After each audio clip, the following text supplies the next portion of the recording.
or concerns? Just one of process. As you all know, it originates in the House, so this wouldn't be a bill that I would be sponsoring. I encourage everybody in the audience, whether you're an opponent or a proponent, to submit suggestions on what you would like this to be. And the feasibility study, while that is a description of what it could be, the bill is what ultimately would be voted on by the legislature through the House and then affirmed in the Senate.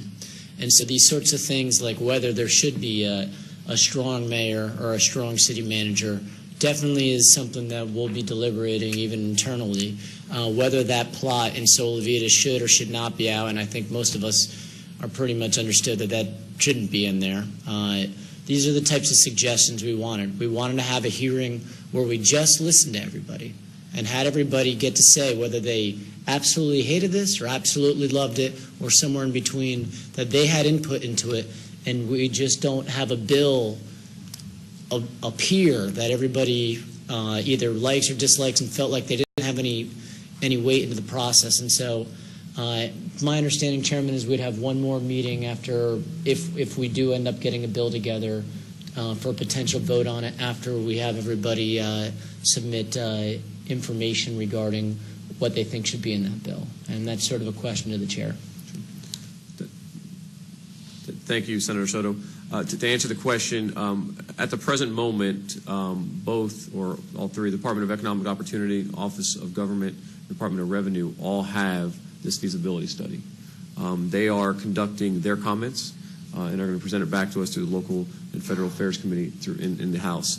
At that point in time, we'll obviously distribute that and review it, and then make a further determination what we need to do next. Whether that means we need to sit and talk, do we need to come back to the public and have another open testimony meeting, much like today, a bit more focused, obviously, on just the Poinciana Incorporation. At that point, I'll make that decision, and we'll move in that direction as necessary. Thank you, everyone who's spoken today. Thank you. Most of you guys have stayed here for a good portion of the time. We started at 9:30, and we're closing out. It looks like it's just about 6 o'clock. So thank you for sticking with us. I know there's obviously a lot of important issues. Of course, this incorporation, I believe I'm taking near and dear to my heart. I feel that there's lots of things that we need to still focus on, lots of questions that need to be answered. Things that came out today, the tax revenue calculations, a transition in the process as far as going from control of the APV, and of course the rules that the APV would have, plus many more that also came out. And I think we need to continue to talk about this, and we'll see once these studies do come out from different government agencies, how we I guess move forward next. So with that. Open it for discussion if we need to from the committee. Yeah, if that's okay, Mr. Yes. Chairman. What I don't want to see is for this to just fade out into the distance. Right. We don't have a vote on this. That was the biggest problem in 2009.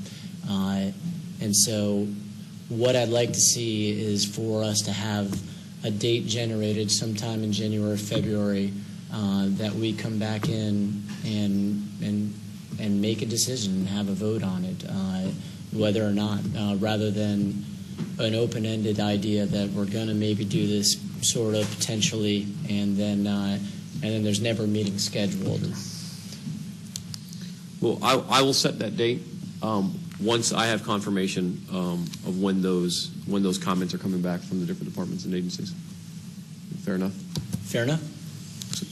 Members? With that, thank you again for being here today. I truly appreciate your time, and obviously the information brought forth to us today for us to represent our great county. This meeting is adjourned.